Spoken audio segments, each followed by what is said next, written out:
snemma mánudagsmorgun. Bergur, ég er kominn með pósti. Hvað? Þú ert eitthvað sett í vinnuna þar?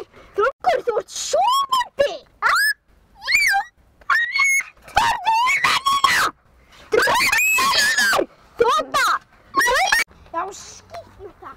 Þessi rauðu skeggjaði, litli lágvaxni, heimski álfur. Já, skýttu með það! Heyrðu, hvað er þú að skipta þér að? Skilur Heyrðu, ég er lögregla og þú er póstmaður og þú eru bara að koma aðeins með okkur inn í bíl, sko. Þetta er bara ekki búið. Nei, Jú, sko, komdu inn í bíl. Nei. Jú. Nei! Jú, þú er bara handtekinn. Við leigum ekki svona kjaftasögur við bergdverg. Komdu inn með okkur. Þú er bara handtekinn. Já. Þetta er lögreglubíllinn. Bara svona blá. Svona er þetta! Já, svona er þetta! Hann er laustur.